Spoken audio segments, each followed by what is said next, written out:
Good afternoon and welcome to EBN News at 1. I do hope that you are having a wonderful start to the beginning of a new week. You know, it's the 3rd of July and I hope that you are of good health from wherever you're watching us from. It's a new week, but we have a lot taking place today. We have the court which will give the ruling on the CAS that President William Ruto appointed. The ruling was to take place earlier this morning, but instead it will take place at 2:30 p.m. later in the afternoon. And another news is of the EPRA, the Energy Regulatory Authority, that is set to battle it out with Okiya Omtatah, who is challenging the authority to take back when they increased the prices of the fuel despite court orders suspending the Finance Act that President Ruto signed into law earlier last week. This and more coming up next.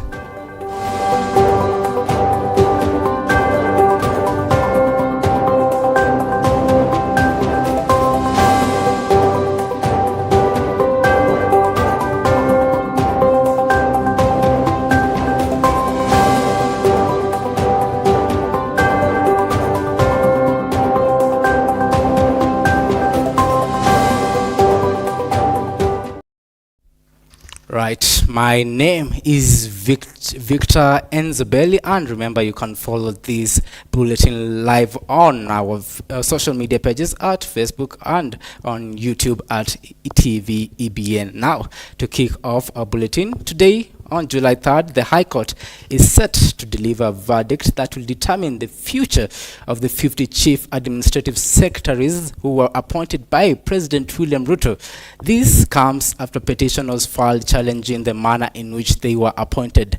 The 50 chief administrative secretaries were sworn in by President William Ruto even after the National Assembly declined to vet them, citing a lack of constitutional authority. The High Court issued orders preventing them from assuming their roles until the petition challenging the appointment process is heard and resolved. The appointees were also prohibited from receiving any salary, remuneration or benefits until the case filed by the Law Society of Kenya and the Katiba Institute is concluded. The judiciary also clarified that it did not oversee the swearing-in ceremony and it did not send any representatives to State House for that purpose. The appointments have caused significant frustration among many Kenyans who question why the appointees were sworn in despite the process being deemed unconstitutional.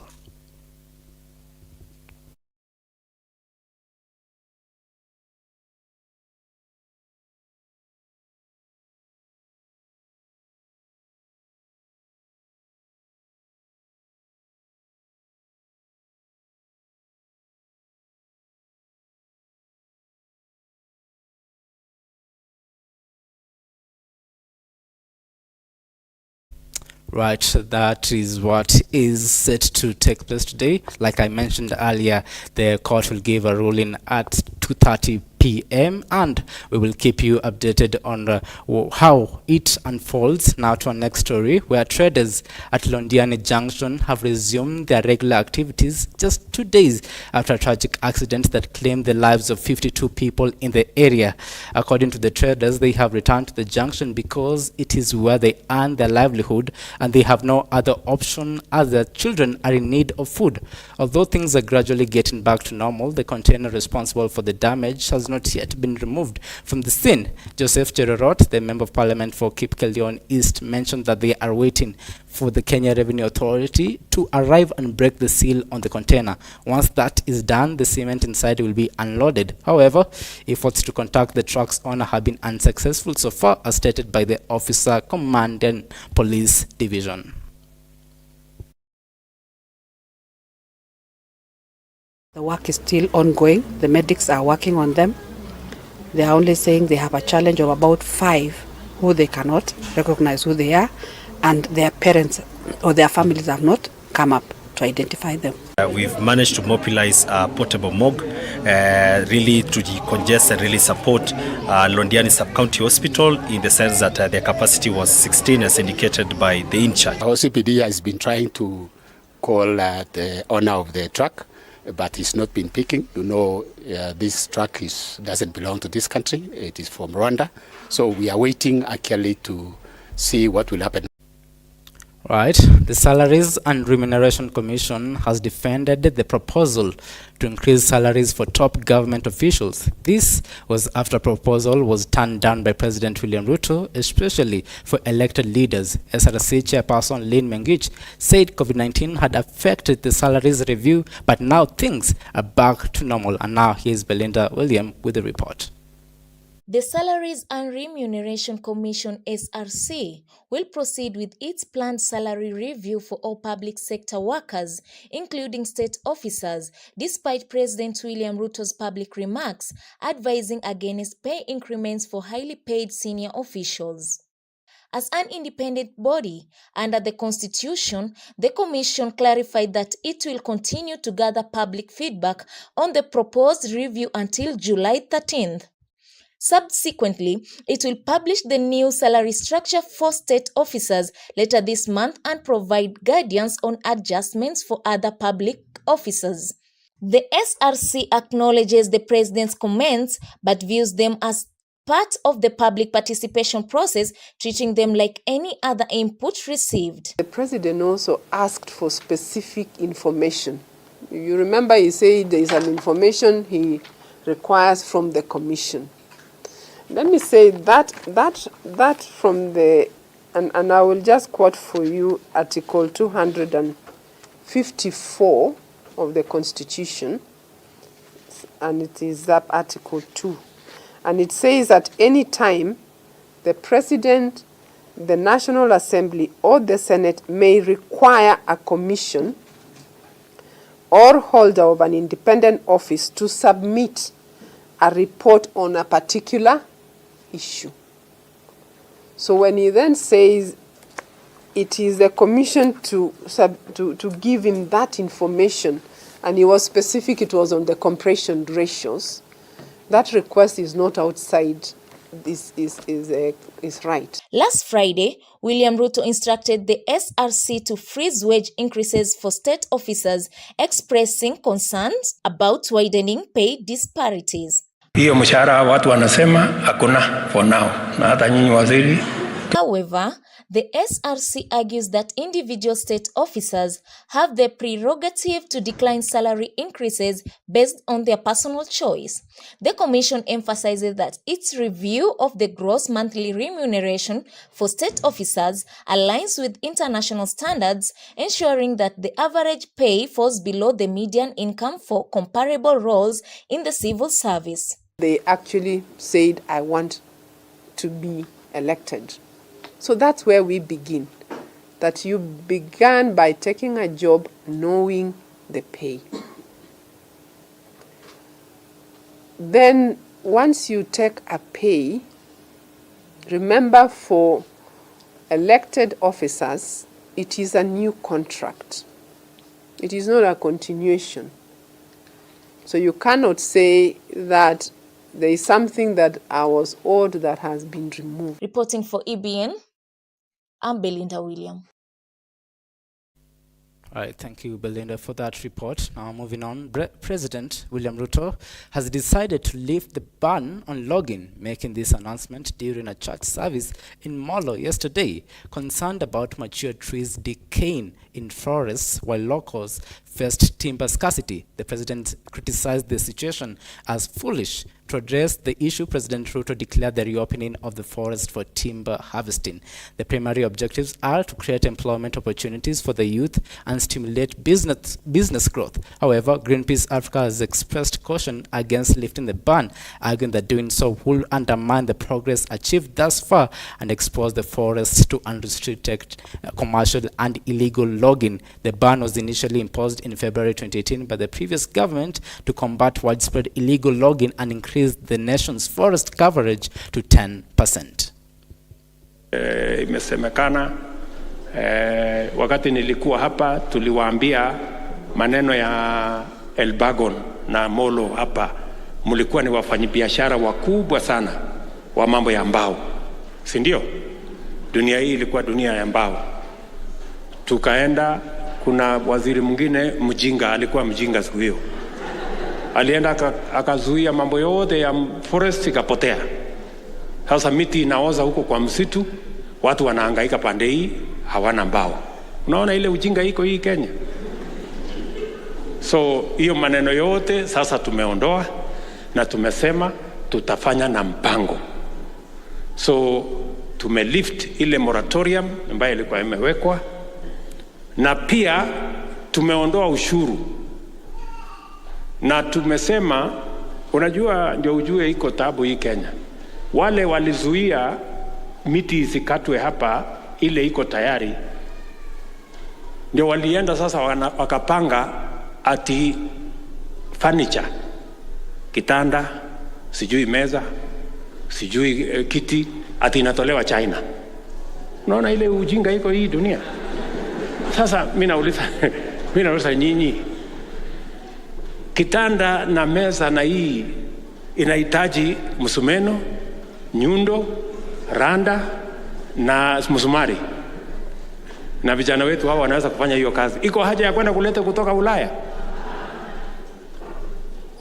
Ndio tumesema kwa hii budget, ndio mnaona wengine wanakasirika na sisi. Tumesema kwa hii budget, kama mtu ataenda kununua kitanda sijui nini furniture kutoka nchi ya nje, tutamlipisha ushuru, kwa sababu tunataka hiyo vitu yote itengenezwe na vijana wa taifa letu. Right, and this is something that will be a subject of conversation, and perhaps I should ask you, what do you think about the lifting of the ban on logging? We both know the advantages and disadvantages of this, where deforestation is dangerous to the society, and of course it would be beneficial for the economy, but at the end of the day you have your opinion. This is something that we can get to discuss, so drop your comment right on our social media pages.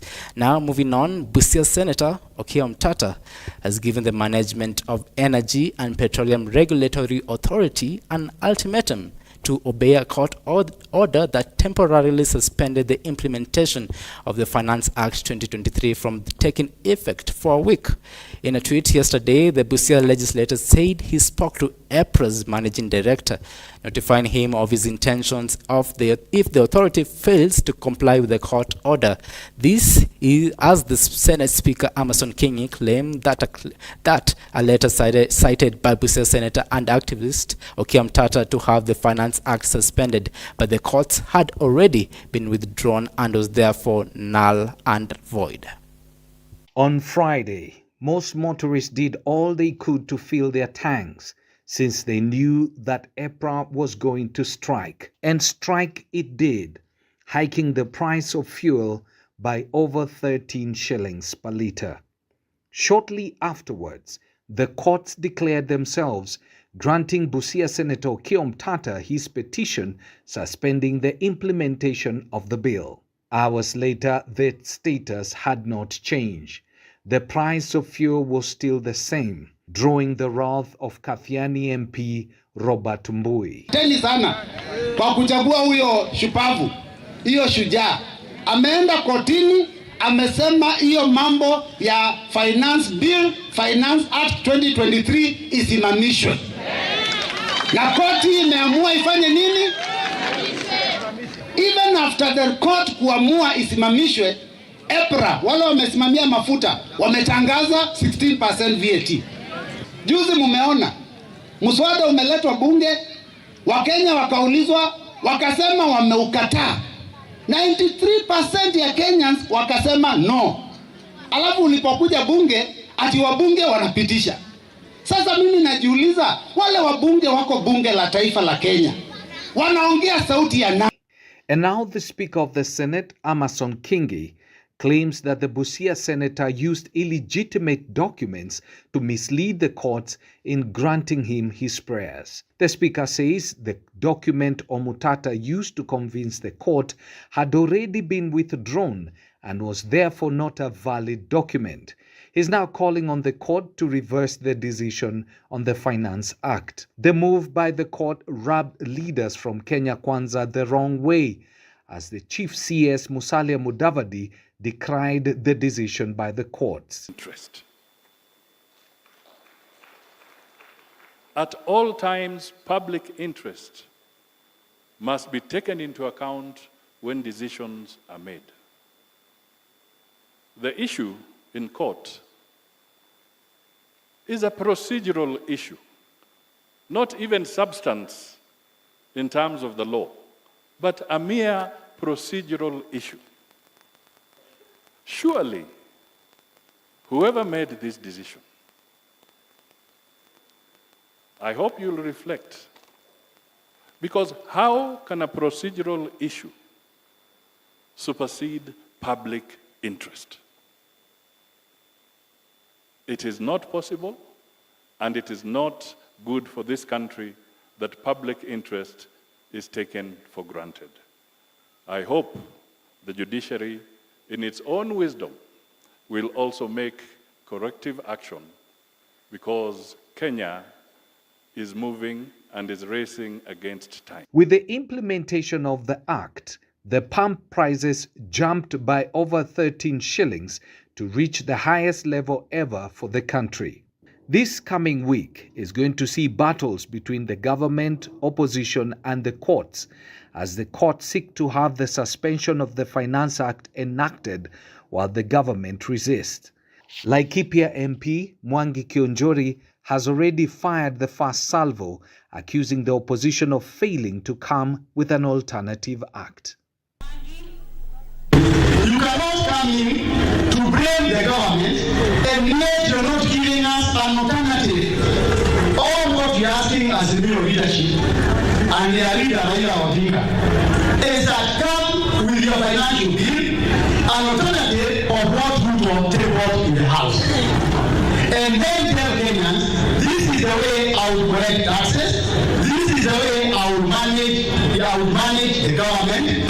Are you telling Kenyans that your proposal, your alternative to decreasing taxation, your alternative is maandamano that will bring more money to the people of Kenya? Is that your alternative bill?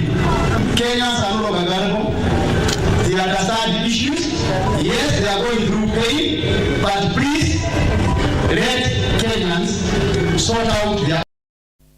Right, that was Fred Njeri with the report. Now to our next story. President William Ruto has announced that the government will commit to employing 25,000 teachers and deploying 11,000 community health promoters across Kenya. Speaking at a church service on Sunday in Molo, Nakuru County, the president said the additional teachers will supplement 35,000 who were employed this year. Highlighting the matter of health, Ruto said the government will fund 11,000 community health promoters so that the delivery of health services will begin at the community level. He further said that a total of 100 households will be attended by one community health promoter. The community health promoter will be responsible for treating minor ailments to reduce congestion at referrals hospitals for patients seeking treatment for minor health issues. Imeajiri walimu wengi kwa wakati mmoja kama serikali yenu tuliunda pamoja na nyinyi. Na pia nilimwambia KK pia waweke pesa, na tena mwaka huu kabla ya mwezi wa 8-9 tutaajiri walimu wengine 25,000 ili kila mtoto wa Kenya mahali popote alipo apate nafasi ya kusoma. That is the only way we are going to create equality in the Republic of Kenya. Na ni sababu hiyo hiyo tumeongeza pesa ambayo inakuja kwa TVET, Technical and Vocational Training Colleges ambazo tuko nazo. Walikuwa kidogo na upungufu, tumeweka pesa karibu bilioni nyingine 5 ambayo itaenda kusomesha watoto wetu, kuwafundisha ufundi, kuwafundisha teknolojia na taaluma zingine, ndio tuwapange. Right now, the opposition in Kenya has issued a strong caution about an impending significant public uprising against the government's enactment of the contentious Finance Bill 2023-2024 into law. Siaya Governor James Orengo and Rarieda Member of Parliament Otenda Molo have announced that they have scheduled a meeting with the government on Friday, which will be the Saba day, and plan to seek legal recourse in the courts on Tuesday. In Parliament, I spoke and I told my colleagues in Parliament that they need to be reasonable that they need to be focused, that they need to reject the finance bill. They did not listen because they have a false majority of people who have been voted.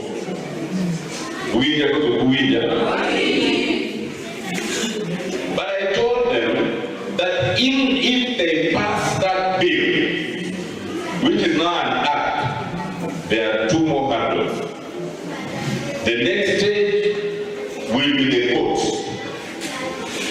And even after that, there's still the ultimate stage, which is the bill. Because the courts, parliament, the executive derive their authority from the people under one. It is the people who are sovereign. So now, they passed it, but we're on stage 2. I'm already leading a team of lawyers in court, and we are in court even on Tuesday. We already got temporary orders, we want to confirm them. Because if the law must take its course, then that finance bill must fall, and the prices of everything must fall. And tulitaka tuwe na serikali ambayo ina msimamo ya kutetea haki za wananchi na kuleta maendeleo, lakini muhimu kuona ya kwamba maisha kwa mwananchi isiwe maisha ngumu. Kodi ziwe kodi ambao ni katika kiwango ambao hata hadi ambapo wananchi wanaweza. Right now, in response to the alarming decline in attrition rates in Nyanza, Dr. Raymond Amolo, the Principal Secretary of Internal Security, has taken extensive measures to enhance educational standards in the region as a meaningful contribution to society. The Principal Secretary has actively engaged in a series of meetings with various stakeholders to devise strategies aimed at propelling the region to regain its position at the forefront of academic achievements in the country. 35,000 like your own. And I'm happy, Mr. Principal, that you have been able to register very good results over the last couple of years. And as an alumni and also as an officer working in the administration of President Ruto, we will support you to ensure that we maintain not just the grades, the A's that I've seen, but increase the numbers. We had 23 in the previous year who've got direct admission into medical school. We want that number to go to 50 plus. Because as that happens, one thing is that if you want to know a good school, it is not the final score that you see in the year that has just passed. It is the consistency of the results of school. So my colleague teachers, once again, congratulations for the good work. Let's maintain that spirit. But I would want to urge you on one thing. Be good mentors to your neighbors and colleagues, so that more schools, more of your own colleagues will come here to be supported, so that their schools and their children and their students can also benefit from this particular wealth of knowledge that you have accumulated over a long time. Right, and now let's head over to Nakuru, where the Nakuru government has expressed concern about the illegal occupation of public utility land by a group of traders collaborating with certain officials from the county's Department of Land. The county is determined to identify and reclaim the parcels of land that have been affected by this fraudulent activity. Major towns have been identified as the areas most impacted by this unlawful practice. Mtu alikuja na akafuta majina ya dispensary na akafanya kwamba hapa ni kwake nyumbani. So ile jambo lilotushtua ni kwamba hii mjengo ambayo iko hapa nyuma ilijengwa na County Government of Nakuru, ambapo ni pesa ya wananchi ambao ilijenga hapa shilingi milioni 3. So mtu mmoja akichukua sema ni kwake, hiyo inatuhuzunisha sana na tumesema na wakati yenye tulisikia hiyo hospitali imejengwa tulifurahia sana kama mimi mama, kwa sababu mtoto akigojeka, unajua sisi wa mama ndio tunakimbiaga. Sasa imekuwa tukikimbia venye tuliambiwa hosi inajengwa, tulifurahia sana wa mama na tukajifunga mareso, tukajua tumeshinda. Wakati yenye hospitali ilijengwa kulikuja mtu anakuja anasema ni kwake na anaanza kuchukua. Sasa tukauliza mbona hakutokea hiyo wakati yenye hii hospitali ilikuwa ina. Jambo ningeomba ni kwamba gavana wetu wa Nakuru Susan Keka ambaye pia ni mmoja anapigana na unyakuzi wa shamba za umma aingilie kati, akuje atuletee daktari hapa na madawa, watu waanze kutibiwa mahali hapa. Kuna hii serikali mpya, tunataka kuwaambia wahakikishe wametuletea madawa juu hii hospitali imegrabiwa na mtu. Kwa hivyo tunadai serikali ya county ituletee madaktari hapa. Sasa ningeomba ili serikali iingililie ili turudisiwe hospitali. Ombi langu ningeomba hivyo kwa sababu sisi wa mama ndio tunaumia. Baada kutoka Kanjo kwenda Baka district ni mbali. Kwa hivyo tukiwa na hospitali hapa karibu tunaweza furahia. Right, now from Nakuru, let's head over to Coast to a certain story not of good cause, where residents of Kwale County yesterday was sent into mourning after a young man killed his mother by slashing her neck and was later beaten to death by area residents who had responded to the screams coming from the homestead. The young man also injured his sister in the incident. Both of them were interred yesterday.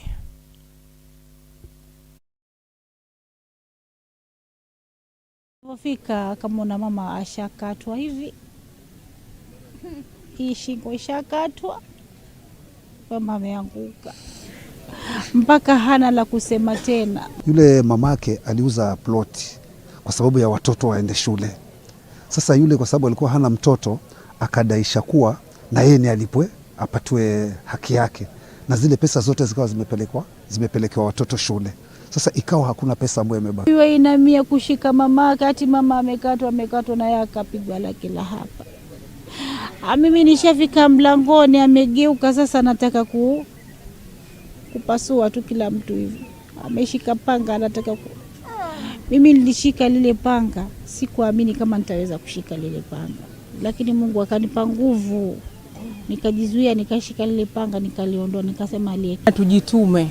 Wakati tumemaliza pengine form 4 tunaenda klasi ya 8, kuna kazi nyingi za mikono ambazo tunaweza tukafanya, za kupeleka pikipiki, hiyo za kuanza kulima, kujitafutia pesa ambazo utakuwa unatumia kwa matumizi yake. Usitegemee wazazi kwa sababu wazazi wametulea mpaka tukakuwa wakubwa. Sasa hii itakuwa ni ngumu ile tena unamtegemea tena mzazi wako, tena unamlazimisha kupatia pesa na yeye mwenyewe amekuwa mtu mzima anategemea ndugu zako.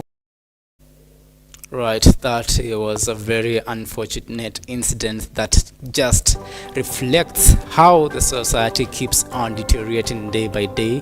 This is certainly not the way to solve conflict. There are always better amicable ways to resolve issues, and that is all from the news desk. Thank you very much for making time to join us, but as I mentioned earlier, don't go far because we have a lot of updates, current affairs taking place especially in the corridors of justice, where the chief administrative secretaries are set to know their fate today when the court will deliver their judgment on that. And also we have Okiem Tata versus EPRA. So as you can see, there is a lot taking place today. My name is Victor Enzobeli. Enjoy the rest of your afternoon.